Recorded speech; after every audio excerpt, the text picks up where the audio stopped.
Драги приятели, вечера дълго време се двумев, това да правя. Да ви пишам текст, да снимам видео.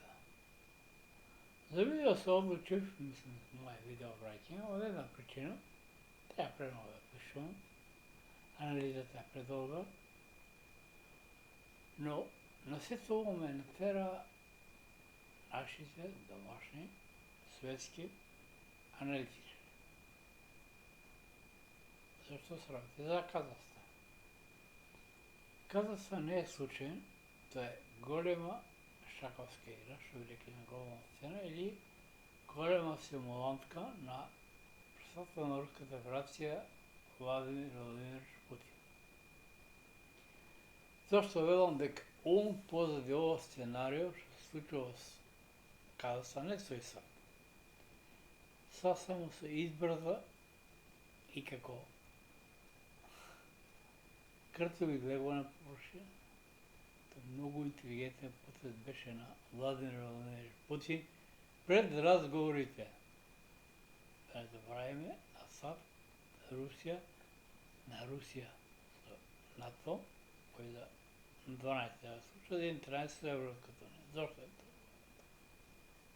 Ако ви е добро, многу малку да се можат доброто да го анализират, немам погрешно разберете, ја не сум генije. Јас сум само школован аналитичар, кој 88 да помреше Југословскиот донесор, група аналитичари. Значи, на понешите, а бевме предпоследна генерација група аналитичари, може да не изброиш една рака. Ако не изброиш многу, уште сме премногу. Што сакам да ви го кажам? Не сакам да кажам ако сме голем, не е да не го. Ја попат ја истражував и есоловец и парапсихолог. Това е факт кои ми помагаат моите уреди, што повеќе. Ја никогаш во моите настапи не реков дека сум дека сум астролог, но дека истражувам астрологијата. Факт е дека единствена книга на македонски јазик за астрологија, астролошко јас ја напишам, тоа е факт. Но реков дека ја измислил астрологијата. Тоа се мои осознавања, мои анализи, подкрепени со други книги, веќе астрологијата е над 2000 години стара, може и 5000. Ја може кажеме да сме измислили. Но ја се потруди да навлезе од неа и да ја протолкува, не да ја сожакам, и да ја сожакам, значи да ја протолкува. Та гледна точка, господин Владимир Путин го следам подолго време. Зашто го следам? Многу причини. Една од причините што сметам дека има средба со него во далечната 87 година, кога Аутосо бевла Шведска во Дрезден, кај што он беше раководител на КГБ. Но тоа е сега најмалку важно во моето видео враќање. Значи, освен што е чувствував енергијата негова и намерно на неговата страница ставам лајкови и коментари, да видам одговор на неговата служба, значи лично негова. Интересно е, ја прифатија мојата игра. Тоа многу пати ја постирав негови фотографии. И сум добил покана за Москва. Па, не знам дали ќе дадам, тоа не е нина работа. Не сакам да навлегувам. Но нормално, кој да ме покани, јас сум тука, но не и да му служам на секој, да се разбере. Јас сум македонец, етнички, со корени, потомок на, или парафнок на војвода, затоа сум кринички, крајници довелес некој што се било наше, моите се досели пред Втората светска војна, мислам дека е на Којник, мислам дека е татко ми зборам, што не значи го подценувам кореното кај мајка ми, што е Зрнци, сум гледам Зрнци и гор сум моето село, таму се уште се македонци. Откако општина Зрнци никогаш не била Садосонска. Но не значи дека и тие во Муровци, таму што гласали во Муровец имат начин дека е истински Македон. Таа не навредува тоа. Друго е, муавец е друго е тема на анализа, тоа е Казахстан. Значи, ја ви одговорно тврдам, као аналитичар, се надам дека господин Владимир Путин нема да ми се налути, дека подписот за Казахстан е на Владимир Владимирович Путин. Зошто? Но не лошо работа. Владимир Владимирович Путин е страшно интелигентен човек, што нажалост запал го подцени. А КГБ со него одигра одлична игра. Зошто? Овој при да дојде премиер на Руската Федерација, кој го назначи нормално Борис Јелцин, а потоа и председател, ја формираше право за изборите треба да имаш партија подлога, грб. А тоа е единствена Русија. Што направи Путин? Даде првата чеченска војна, втората чеченска. Ги доби. Дали се сеќавате што направи со талците во Болшевик театар? Не преговараш. Ги скина. Значи, таков човек, за разлика од САД, САД владеа пиунки. Гледам театар сте виделе. Русија и Руската Федерација владеа раководители на КГБ. За разлика од Бајден, што е само куклена играчка, Путин не е тоа. Путин ги врече конците. Не само Русија, на светската политичка цена. Еве, за пример, не сакам погрешно да разберам, не сум руски ориентиран и било како, јас сум објективен, јас сум аналитичар. Иако ми лепат етикети. А не некој спровоцирам да видим кој кај докаде и какво е мислењето. Еве само за илустрација ќе ви кажам. Со доаѓањето на Путин на власт во Руска Федерација, која беше на колени си безцератно пред САД и пред Западот, Путин што прво направи? Го врати долгот кон Парискиот клуб. Ќе кажете зашто го кажу? За да го разберат, да разберете вистинската состојба во Казахстан што се случува. Че Путин прво го врати долгот кон Парискиот клуб, потоа кон ММФ и што направи? Буквално ги реанимира војните сили на Русија и намира оние програми што не беа довршени од Советскиот сојуз. Што значи? Се создаде една работа, што малку мина 1987, се вика киберсоничари над позично оружје. Во моментот, пак реков, да не да разберат тоа, Русија 70 години веќе пред САД и пред другите со киберзвоничари, звучноци и надзвучноци наоружување. Сега ги наредувам торпедото, после прво почна од ракетите, калибар па натаму. Но на последното што беше интересно, тоа беше, ќе каже некој, С-400. Тоа е противваздушната одбрана или противракетна система. Не. Тоа беше С-500 и С-550. Зошто? Американците не веруваат дека русите поседуваат таков ракетен систем што може да ги руси нивните системи. Русите да ги предупредат, што направија?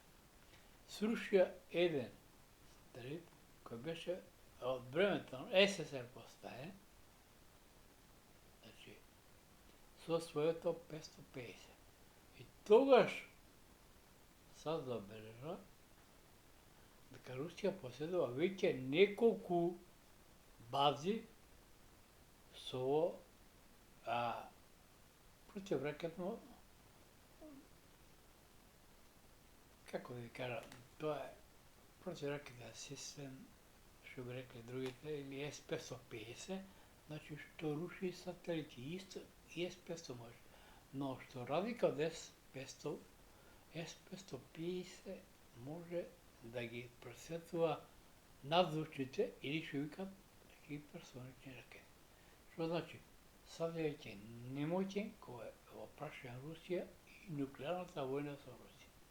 Зошто? Најновите есен, мислам, се вика подморници на Русија, може кое време сакат да повод во обалскиот дел на САД и да предизвикат такви цунами бранови над 100 метра со преседон збором, а пјаса, мислам дека са некаде околу 1000 километра, нема да рече за збор, оддалечен, значи не мораш уопште да прилираш до база, до самата обала на САД, можеш буквално да предизвикаш цунами што може да ја потопи САД. И што јас тука очекувам, ти кажеш се? Ќе се вратам на Киргизстан за да ви објаснам. Не се кеќа на ово, мора да ви објаснам пред да биде јасно за што зборувам. Значи тука може би Русија направи голема грешка, пак е дека е добро да има соработка војна со Кина, но Русија не треба да заборави една работа дека Советскиот сојуз пронеше имаше војни конфликти со Кина. И не случајно денови се појави дека Кина почнала јуна да располага со хиперсонично оружје, така Русија треба да внимаваат. Зошто треба да внимаваат? Факт е дека економски од 2014 навака Кина ги спаси Русија и Руската федерација. Зошто ги спаси?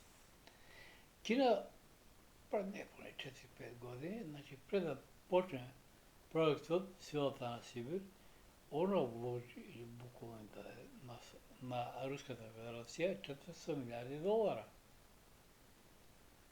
за да ги сврте на своја страна по конфликтот кој Кина го подготвува со САД. Зошто го подготвува?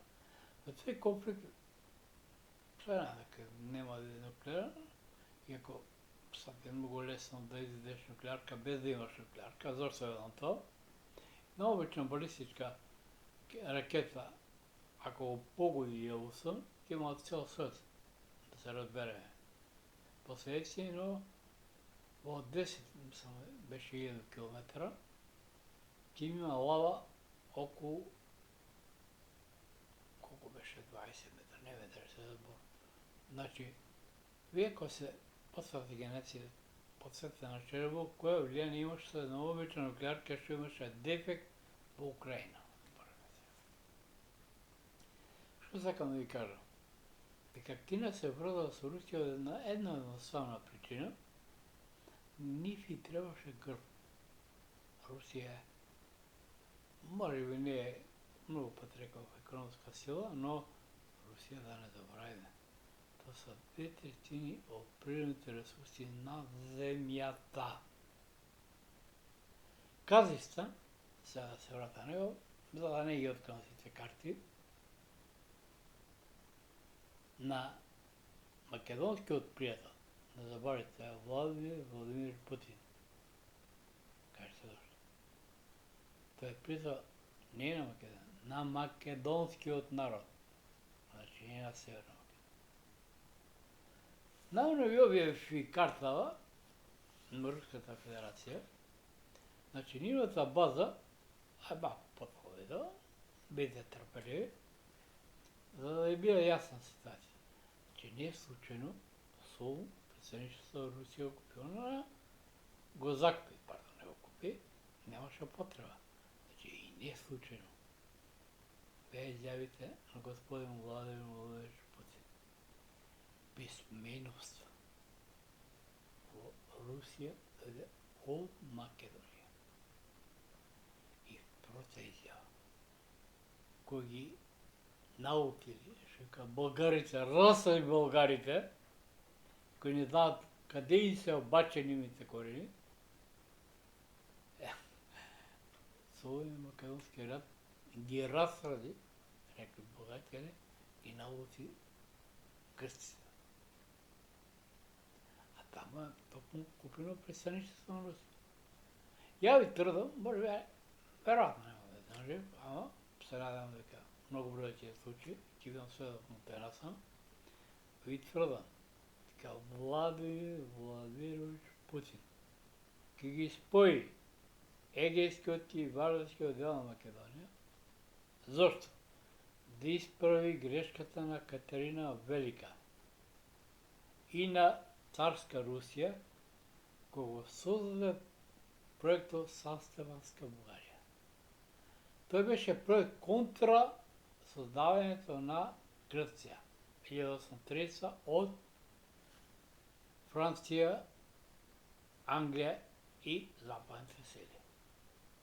Вие ако погледнете картата на Грција, правилно 1830, е помала од кој ќе погледнете картата на етничка Македонија или поточно само на Егејскиот дел во Грција. Тука е приказната. На Русија треба по пристаниште, тоа е Солун.